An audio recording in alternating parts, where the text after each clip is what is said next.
साथियों नमस्कार, मैं अवनीश सिंह टारगेट विथ अवनीश पर आप लोगों का बहुत बहुत स्वागत करते हैं। साथियों अभी जो है ये हिस्ट्री के क्रम में अभी चंद्रगुप्त फर्स्ट पढ़ाए थे जिसमें गुप्त साम्राज्य चल रहा है। आज हम समुद्रगुप्त पढ़ेंगे और लेखपाल भर्ती का जो वीडियो चल रहा है वो अलग प्लेलिस्ट बनेगा। कुछ तबीयत खराब होने के कारण वो नहीं बना पाए। आज हम समुद्रगुप्त पढ़ेंगे और इसको हम और आगे बढ़ाते रहेंगे क्योंकि प्राचीन इतिहास जल्दी ख़त्म करके हमें मेडिवल मध्यकालीन इतिहास और आधुनिक भारत का इतिहास भी जल्दी ख़त्म करना है। तो साथियों सबसे पहले आज हम समुद्रगुप्त के बारे में थोड़ा पढ़ेंगे। जैसा कि हमने कहा था कि जो चंद्रगुप्त मौर्य तो मौर्य साम्राज्य हो गया। ये चंद्रगुप्त जो है ये महाराजा धीराज की उपाधि धारण किया था और महाराजा धीराज के साथ साथ इसका सबसे पहला अगर जो है हम देखते हैं शासक श्रीगुप्त के रूप में मिलता है। और सबसे पहले ये प्रश्न आता है महाराजा धीराज तो वो चंद्रगुप्त के रूप में था। मैंने पिछली वीडियो में सब बता चुके हैं। आज समुद्रगुप्त, चूंकि इसमें समुद्रगुप्त बहुत ही इंपॉर्टेंट है क्योंकि समुद्रगुप्त ने अपने क्षेत्र का विस्तार, गुप्त साम्राज्य में सबसे ज़्यादा क्षेत्र का विस्तार अगर किसी ने किया तो वह समुद्रगुप्त था। और साथ ही साथ उसके अंदर और भी गुण जैसे थे, जैसे विद्या और कवि, उसे कविराज की भी उपाधि धारण की। उसको विसेंट स्मिथ जो है भारत का नेपोलियन कहते हैं।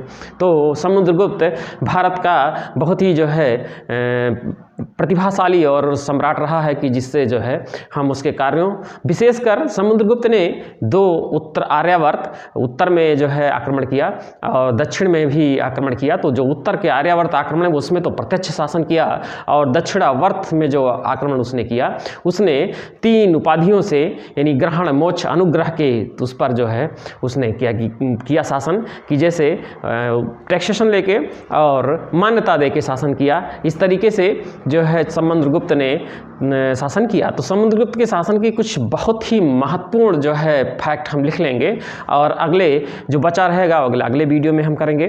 जैसे कि हमको प्रयाग प्रशस्ति, समुद्रगुप्त का प्रयाग प्रशस्ति जो हरिसेन द्वारा किया गया था बहुत ही इंपॉर्टेंट है। जहाँ से प्रयाग प्रशस्ति वहीं से हमको जानकारी पर्याप्त मात्रा में मिलती है।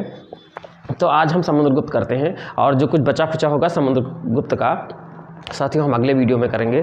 तो आज सबसे पहले हम देखते हैं चंद्रगुप्त का लड़का यानी चंद्रगुप्त। यहाँ पे हम एक एक फैक्ट लिख लेते हैं।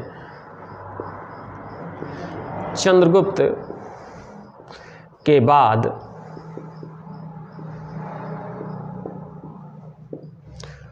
उसका पुत्र समुद्रगुप्त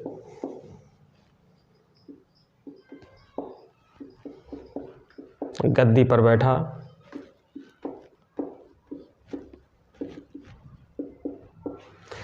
चंद्रगुप्त के बाद उसका पुत्र समुद्र गद्दी पर बैठा। इसके समय में सबसे ज्यादा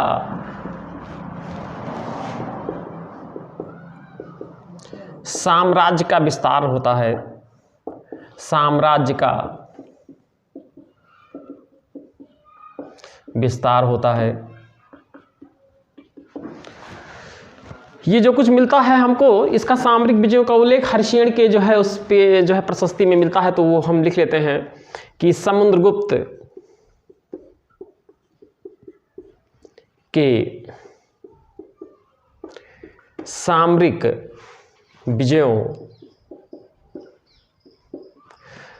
विजयों का उल्लेख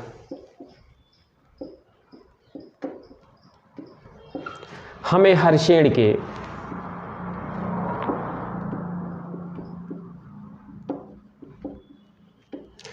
प्रयाग प्रशस्ति से प्राप्त होता है। अभी हम इसका एक बार फिर से रिवीजन ले लेंगे मित्रों। अभी हम एक एक फैक्ट देख के एक एक फैक्ट लिख लेते हैं। जैसे कि आगे समुद्रगुप्त उत्तर में आर्यावर्त में, जिसे आर्यावर्त कहा जाता था, के शासकों को पराजित करके और प्रत्यक्ष शासन स्थापित किया था वहाँ पे। तो यहाँ पे हम लिख लेते हैं दोनों बातें, उत्तर दक्षिण। समुद्रगुप्त ने उत्तर भारत, इसको आर्यावर्त कहते थे, उत्तर भारत को आर्यावर्त, उत्तर भारत के 9 शासकों को उसने पराजित किया था। 9 शासकों को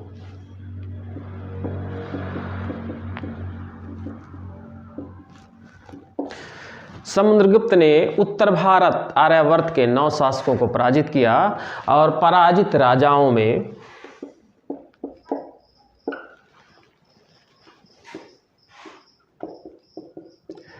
पराजित राजाओं में उत्तर भारत के 9 शासकों को पराजित किया और पराजित राजाओं में अच्युत, नागसेन,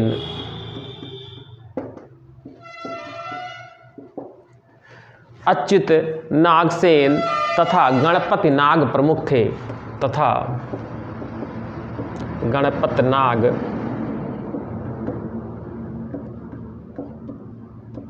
प्रमुख थे इन राजाओं को हराया था और उसने साथ ही साथ इस पर प्रत्यक्ष शासन किया।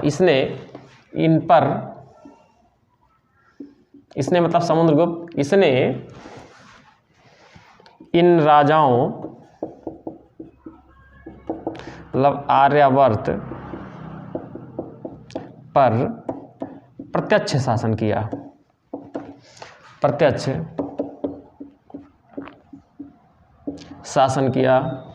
उसके बाद फिर हम देखते हैं इसने दक्षिणावर्त के 12 शासकों को पराजित किया था। दक्षिणावर्त के 12 शासकों को पराजित किया और ग्रहण मोक्ष अनुग्रह के जो है रीत पर इसने देख लेते हैं हम कि क्या है ग्रहण मोक्ष अनुग्रह। इसने मतलब समुद्रगुप्त ने लिख लेते हैं, समुद्रगुप्त ने दक्षिणावर्त के 12 शासकों को पराजित किया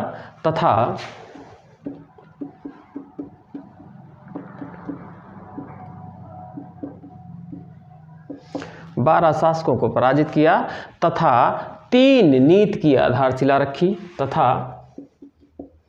तीन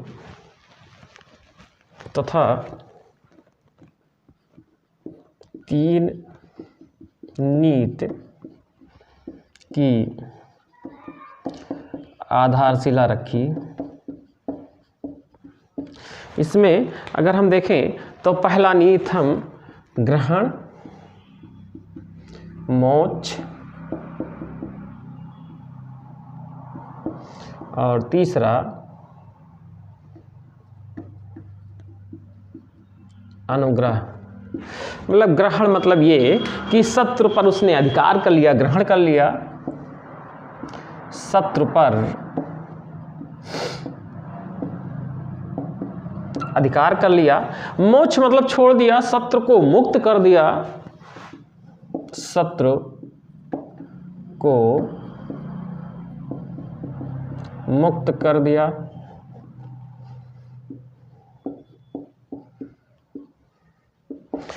और अनुग्रह राज्य को लौटाकर शत्रु पर दया कर दिया, राज्य को लौटाकर शत्रु पर दया करना, राज्य को लौटाकर शत्रु पर दया करना। तो ये इतना साथियों, इतना पहले इतना आप जो है एक स्क्रीनशॉट ले लीजिए। स्क्रीनशॉट लेने के बाद इसको हम अगला भी कुछ अभी इम्पॉर्टेंट बातें हैं जो समुद्रगुप्त के बारे में, तो हम उसको करते हैं। उसके बाद जो न्याय व्यवस्था और प्रशासनिक व्यवस्था हम अलग से करेंगे। तो पहले इतना हम राजनीतिक इतिहास, समुद्रगुप्त का पहले राजनीतिक इतिहास कर लें। इतना स्क्रीनशॉट लीजिए मित्रों, फिर हम इसको मिटा के आगे करते हैं।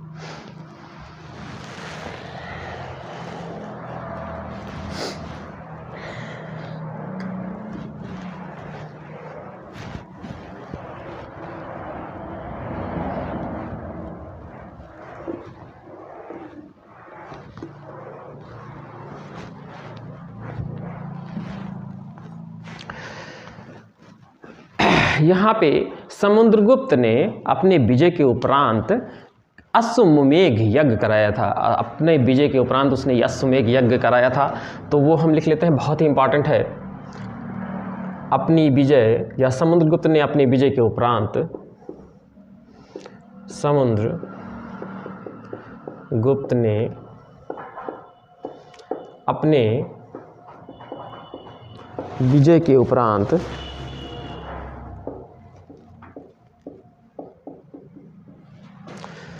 समुद्रगुप्त ने अपने विजय के उपरांत अश्वमेघ यज्ञ करवाया।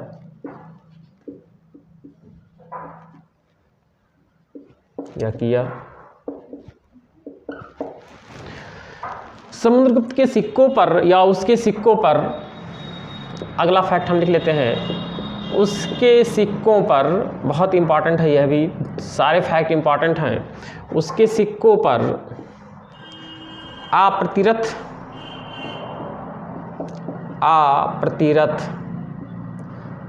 व्याघ्र कहा जाता है। उसने बाघ को हराया था, तो व्याघ्र राज, व्याघ्र पराक्रमांक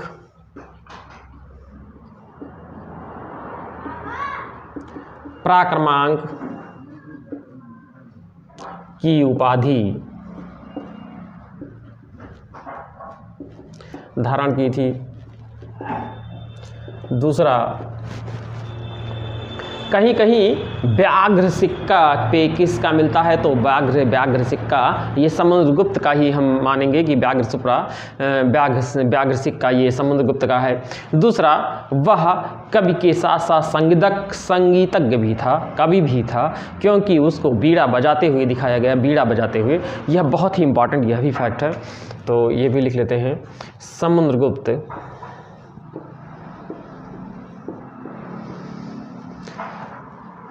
को उसके सिक्कों पर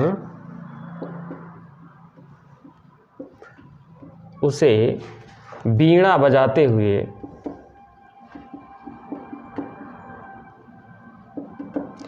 प्रस्तुत किया गया है।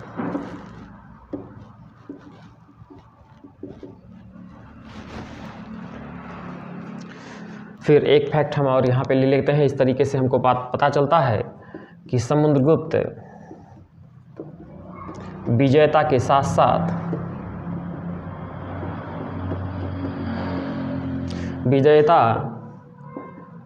साथ कवि,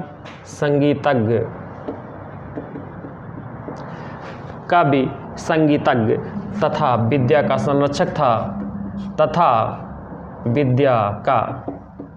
संरक्षक था, बहुत इंपॉर्टेंट ये भी फैक्ट है ये।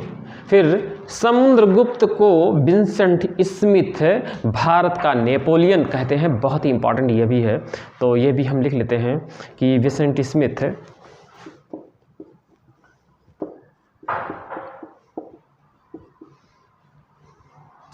ने समुद्रगुप्त को भारत का नेपोलियन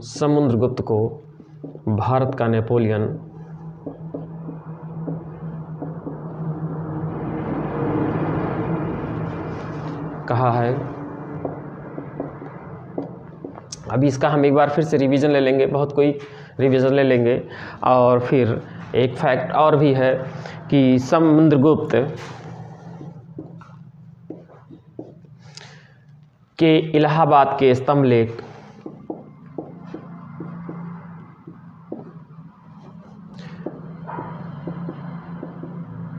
इलाहाबाद के स्तंभ लेख में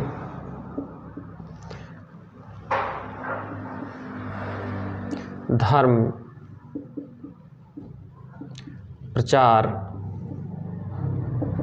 बंधु की उपाधि का उल्लेख मिलता है। यहाँ पे 2-3 चीज़ हम ध्यान में दे ले लेंगे, बहुत इंपॉर्टेंट है। अश्वमेघ यज्ञ पहला, दूसरा प्रतिरथ व्याघ्र पराक्रमांक की जैसे उपाधि धारण की। तीसरा कि समुद्रगुप्त को अपने सिक्कों पर बीड़ा बजाते हुए उसको दिखाया गया है। तीसरा, अगर बीड़ा बजाता है तो यह संगीतज्ञ, तो यह कवि, संगीतज्ञ और विद्या का संरक्षक था। दूसरा, ये किसने कहा था? तो स्मिथ ने कहा था, विंसेंट स्मिथ ने कहा था कि यह भारत का नेपोलियन की उपाधि धारण दिया था। और दूसरी बात, समुद्रगुप्त के इलाहाबाद स्तंभ लेख से धर्म प्रचार बंधु की उपाधि मिलती है। तो यह इतना इंपॉर्टेंट फैक्ट, इस पर आप स्क्रीनशॉट ले लीजिए, बहुत ही इंपॉर्टेंट है। और समुद्रगुप्त में और कि अगर कुछ बचा होगा तो हम अगले वीडियो मिलेंगे। और साथ ही साथ अभी ये राजनीतिक इतिहास खत्म हो जाए, फिर राजनीति के साथ साथ गुप्त प्रशासन, और गुप्त प्रशासन के साथ इनकी सांस्कृतिक और सामाजिक जो है, क्योंकि गुप्त शासन के बाद ऐसा शासन में ऐसा आगे आया, ताना बाना ऐसा बुना कि इनकी प्रशासनिक नीतियों में ही ऐसी चीज़ रही हैं कि जिससे कि हमें आगे दिखाई देता है कि कैसे सामंत, छोटे छोटे सामंत बाद या सामंत के रूप में उभार होता है और भारत कई रूपों में विखंडित हो जाता है। तो ये हम देखेंगे अभी, तो बाद में देखेंगे। पहले हम एक राजनीतिक इतिहास, चंद्रगुप्त, और चंद्रगुप्त के बाद समुद्रगुप्त, फिर हम दो मतलब स्कंदगुप्त, और इसके बाद जो है हूणों का आक्रमण से, फिर हूणों के आक्रमण के बाद हम प्रशासनिक नीतियाँ, और प्रशासनिक नीतियों के बाद इनकी सामाजिक और सांस्कृतिक जो है नीतियाँ जो है इनकी देखेंगे। उसके बाद हम क्या गुप्त साम्राज्य एक स्वर्णिक युग था, किसका मतलब, तो ये किस दृष्टि से स्वर्णिक युग था? क्या जो है यह पूरे भारत में जैसे अशोक के साम्राज्य में था उस हिसाब से स्वर्णिम था, या फिर यह कवि या जो है सांस्कृतिक दृष्टि से ये स्वर्ण युग था? इसका भी थोड़ा सा डिस्कशन करेंगे क्योंकि ये मेंस का मुद्दा है।